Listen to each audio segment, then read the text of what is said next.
There is a particular kind of ruin that comes not from losing a battle, but from losing an argument. From watching a prize you believe, with your whole heart, that you have earned through blood and years and unbroken loyalty, handed instead to a rival whose only weapon was his tongue. This is the story of the second greatest warrior at Troy, a man so vast and so immovable in battle that the old poets called him a living tower of bronze, who survived 10 years of war against the finest spears in the world, and who was finally undone, in the end, not by any enemy at all, but by a contest of words he was never built to win, and by the goddess who made certain he would lose his mind rather than simply his temper. Tonight, we return to the war. This channel has already told in full, to fill in a chapter that unfolds after Achilles has already fallen, and before Troy itself is, finally, famously, brought down by a wooden horse. This is the story of Ajax, called Ajax the Great, to distinguish him from a lesser warrior of the same name. And it begins exactly where the story of Achilles left off, beside a body and a magnificent suit of armor that no one, in the end, could agree who truly deserved to wear. We have already told, in the long retelling of the Trojan War on this channel, how Achilles met his end, struck in the one unprotected place on his whole body by an arrow guided by the god Apollo, fired by Paris, the very prince whose choice of a golden apple had set the entire war in motion in the first place. What we did not linger on in that earlier telling was what happened to his body and to the extraordinary armor forged for him by the divine smith Hephaestus himself in the chaos that followed his death upon the battlefield. For even as the greatest warrior of the whole Greek army lay fallen, the fighting around his corpse did not stop. The Trojans, understanding exactly what a trophy Achilles' body and his god-made armor would make if they could only drag it back within their own walls, pressed forward with everything they had left, and it fell to 2 men above all others to hold that ground and carry their fallen champion back to the safety of the Greek camp. One was Odysseus, whose cunning this channel has already followed through half that length of this war. The other was Ajax, and it was Ajax, by nearly every old account, whose sheer physical strength did the greater share of the actual fighting that day, standing over Achilles' body like the immovable tower the poets so often compared him to, holding back wave after wave of Trojan spears with his massive shield, while Odysseus, somewhat more cautiously, helped clear the retreat behind him. To understand why this single moment of shared heroism would soon curdle into the bitterest rivalry of the whole war, it helps to understand exactly who Ajax was, and what kind of man the Greek army had relied upon for the 10 long years already spent beneath the walls of Troy. He was the son of Telamon, a cousin to Achilles himself, through their shared ancestry, and he was, by every physical measure the old poets could offer, the largest and the strongest man in the entire Greek host, apart from Achilles alone, a warrior so massive and so steady that he needed no help from the gods at all to hold his own in battle, unlike so many of the other great heroes of that age, who leaned constantly on divine favor, on borrowed weapons, on prophecy and disguise and clever trickery to survive their own trials. Ajax fought with nothing but his own overwhelming strength and his own unbreakable will, and it had carried him across 10 years of war, through duel after duel that would have ended a lesser man in a single afternoon. He had once fought Hector himself to a standstill in single combat, an entire day of fighting that neither man could win, ending not in death but in mutual respect, the 2 champions exchanging gifts before they parted. Ajax giving Hector a war belt, and Hector giving Ajax, in return, the very sword that this story will not let us forget by the time it reaches its own bitter end. It is worth remembering, too, that Ajax had stood essentially alone among the Greek heroes in one particular respect, unlike Achilles, who was famously all but invulnerable through his mother's intervention at the river Styx, and unlike so many others who carried some divine parentage or some magical protection into every battle they fought, Ajax was entirely and ordinarily mortal, protected by nothing more than his own enormous shield, built, the old poets tell us, from 7 layers of tough oxhide, bound together with a final plate of bronze, so heavy that no other man in the whole Greek army could easily lift it, let alone fight behind it for 10 unbroken years. He was, in the truest and most literal sense of the old Greek word, a self-made hero. His greatness owed to nothing but his own body and his own unbending will, which makes it all the more fitting and all the more painful that the one thing which finally broke him was a contest that had nothing at all to do with either. When Achilles fell, and his body and his magnificent armor had finally been carried back safely to the Greek camp, a question arose that the whole army understood to be far more dangerous than it might first have appeared. The armor itself was no ordinary prize. It had been forged by Hephaestus at the personal request of Thetis, Achilles' own divine mother, a shield engraved. This channel has already described, with the whole of the living world, worked into its bronze, cities at peace and cities at war, the endless turning of the seasons, the whole of human life laid out in miniature upon a single warrior's shield. To wear it after Achilles' death was to be declared, by the whole Greek army's own judgment, the very next greatest hero left among them. A title that meant, in the tightly bound and fiercely competitive culture of honor these warriors had all been raised inside, something almost as valuable as their own lives. And there were, in the end, only 2 serious claimants to that armor. Ajax believed the claim belonged to him by right of exactly what he had just done, the greater share of the fighting, the physical strength that had held the Trojans back long enough for the body to be carried away at all. And Odysseus, watching the same events from a somewhat more cautious distance,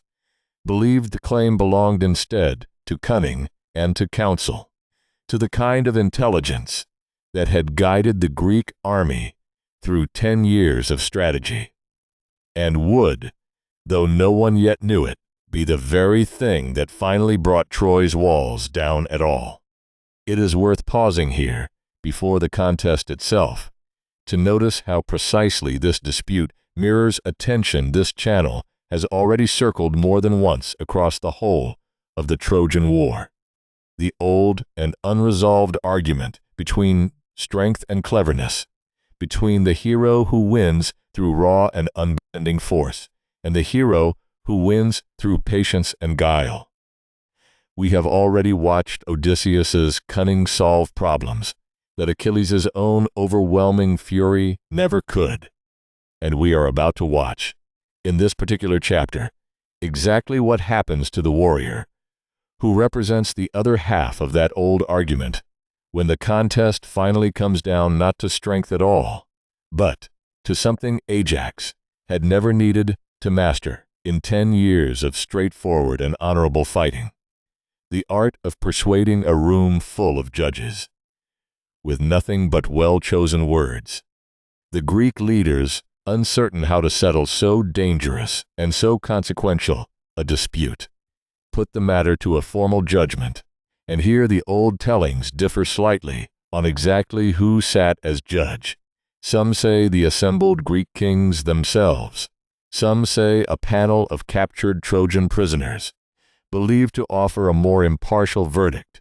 precisely because they had no stake in favoring one Greek hero over another. Whichever version is true, the outcome and the manner of it is what the story most wants us to remember. Ajax and Odysseus each rose in turn to make their case before the assembled judges, and Ajax, true to the whole of his character across every other story this channel has told of him, spoke plainly and directly, laying out the simple and undeniable facts of his own physical courage.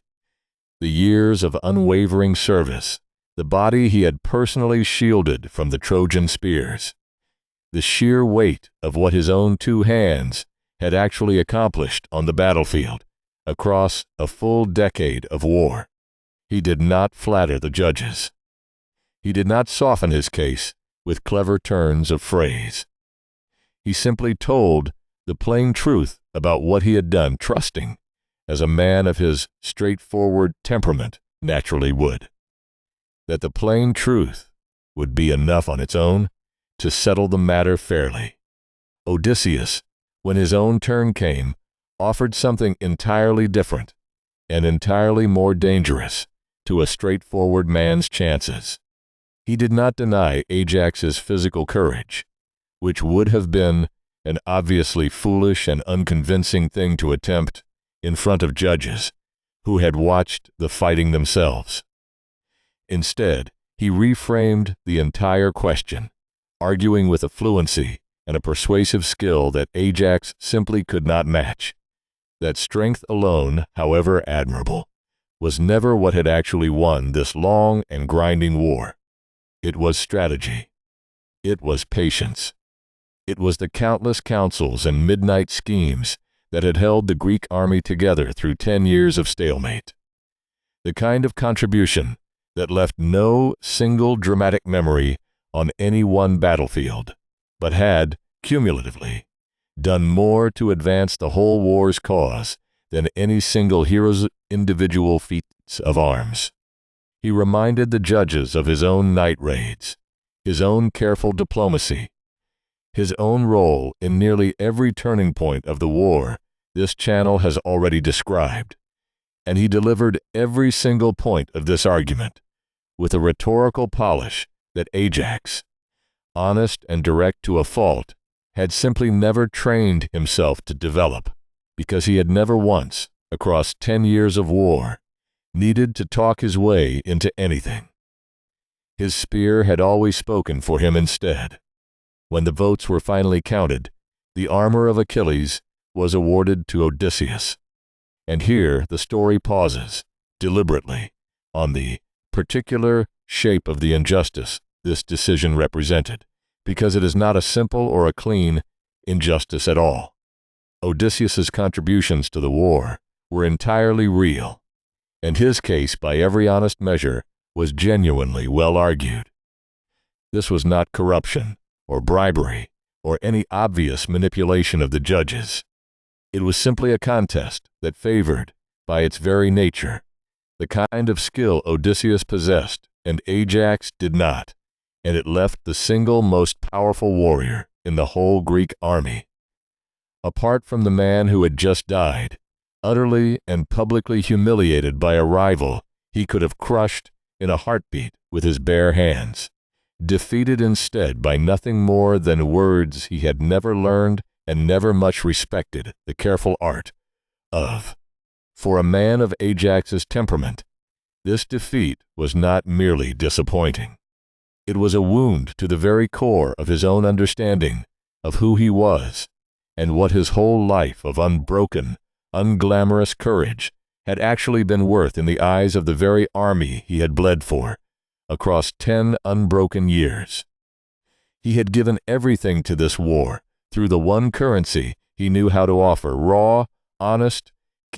physical sacrifice, and watched it weighed in a single evening against a rival's clever tongue and found wanting. His rage, when it finally broke, was total, and it was aimed not merely at Odysseus, but at the whole Greek leadership that had, in his own eyes, betrayed everything he had ever believed his service was worth. In the darkness of that same night, consumed by a fury too large for his own body to contain, Ajax resolved to do something that would have shattered the entire Greek war effort at its very foundation. He would take up his sword, and in the cover of darkness, he would kill the men he held responsible for his humiliation.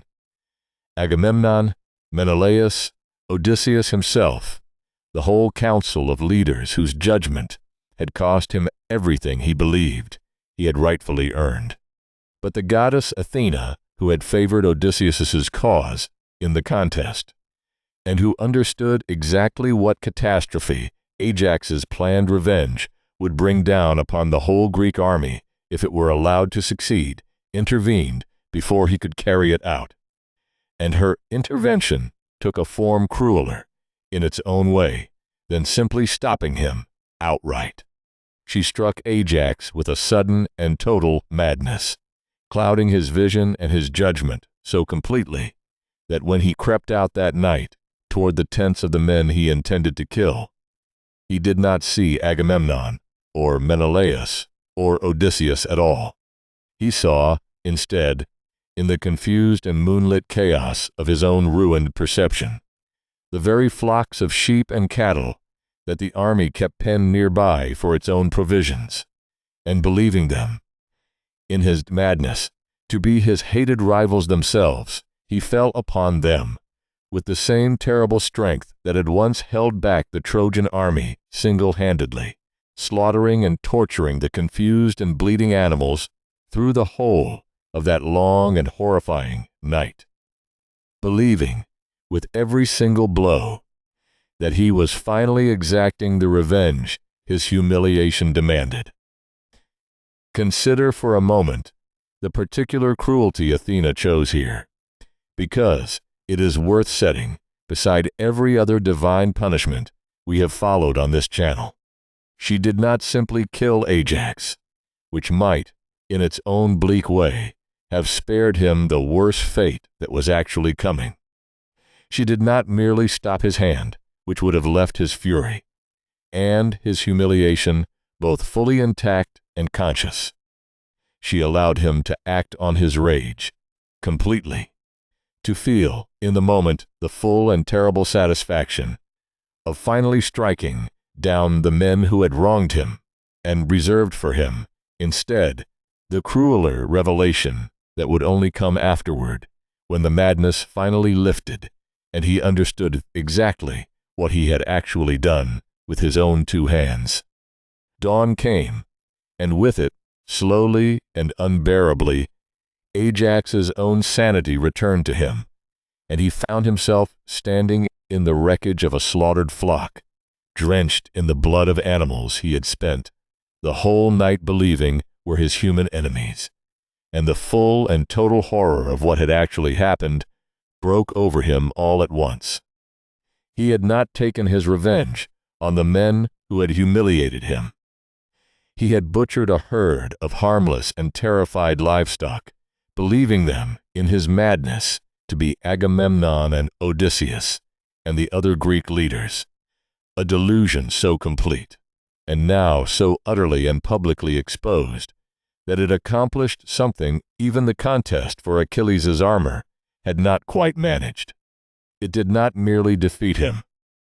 It made him, in his own eyes, and in the eyes of the entire Greek army, who would soon hear exactly what he had done, an object of pity and of ridicule rather than of respect, the great and unbending tower of the Greek army reduced, in a single mad night, to a man who had spent his fury on frightened sheep. For a warrior whose entire understanding of himself had been built on honor and on the plain and unbending dignity of physical courage,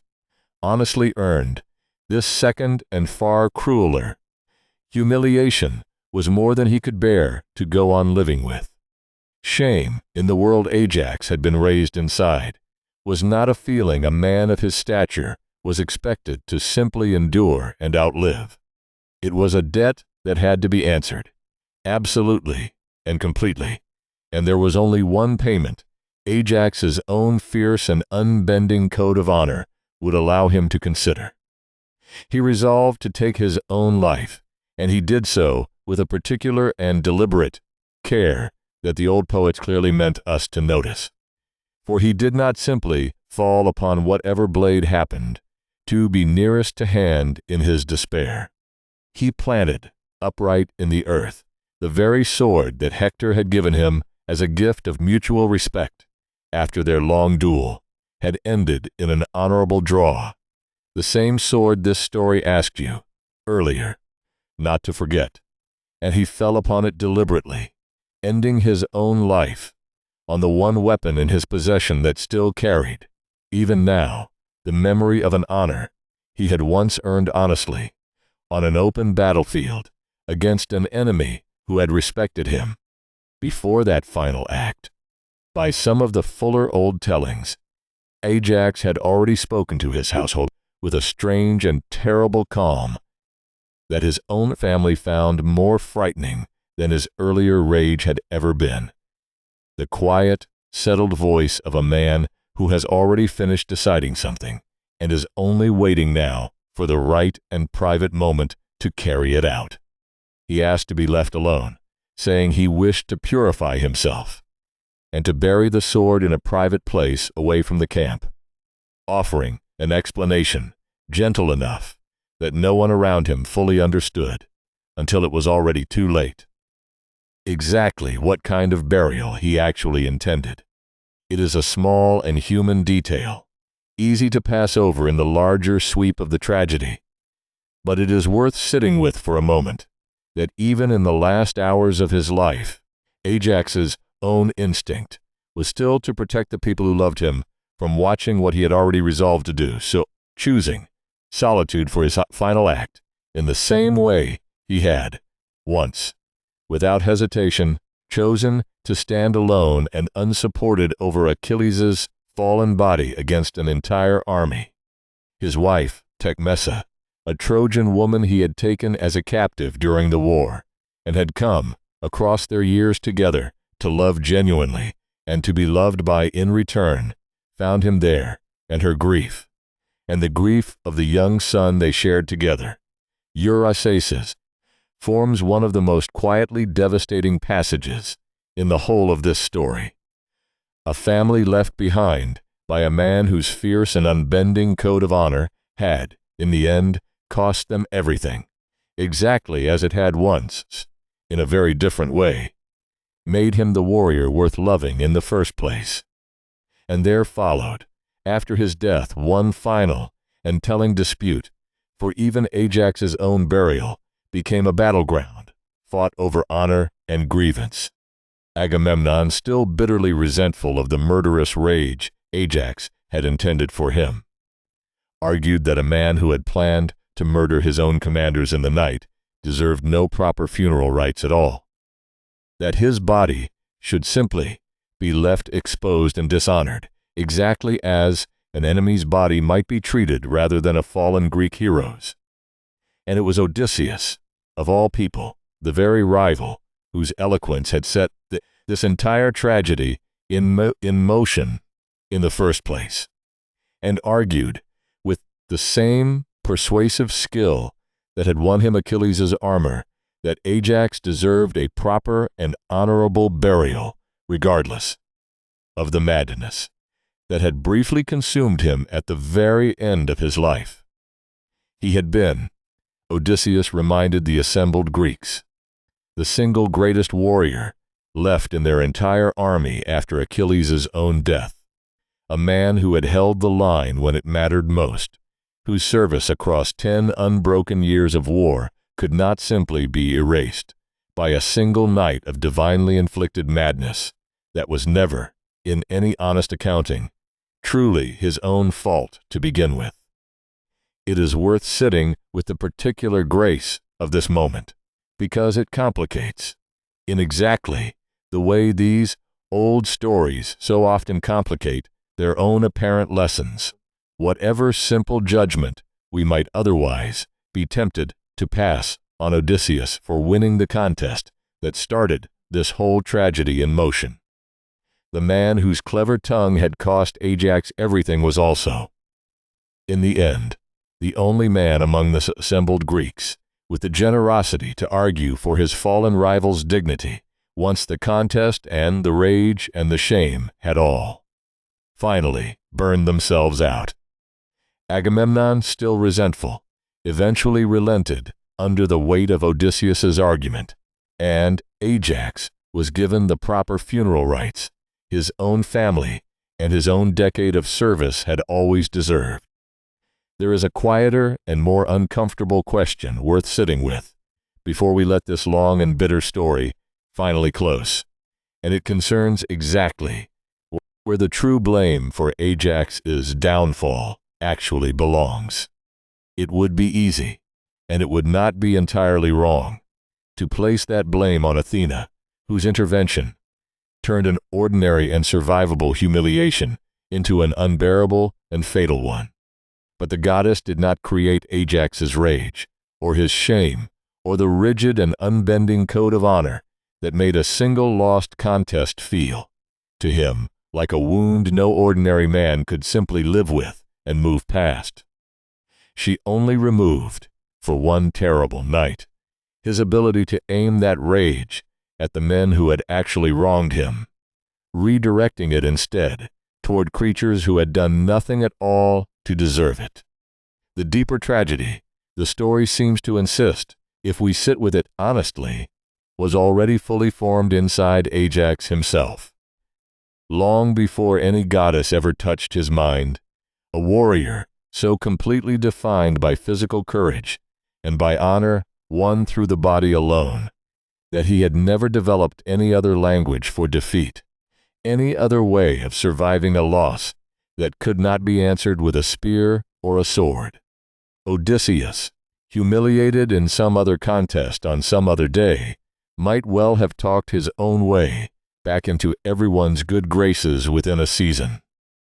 Ajax, given only one currency his whole identity had ever been built upon, found himself utterly bankrupt the moment that single currency failed him, with no other resource left inside himself to fall back on. And so we return, at the end, to the question this long and sorrowful chapter of the Trojan War was quietly built to ask. What happens to a man whose entire sense of his own worth has been built upon a single kind of strength, when that strength is finally and fairly outmatched by a different kind entirely?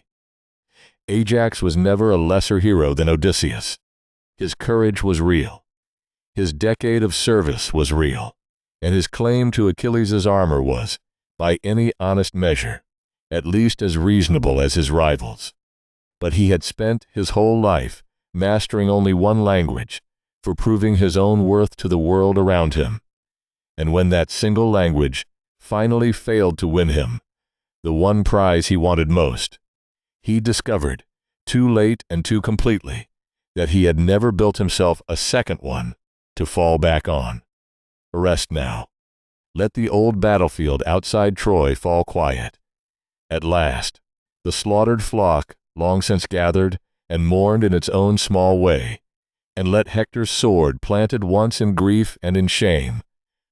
finally rest undisturbed in the soft earth of a hero's honorable grave.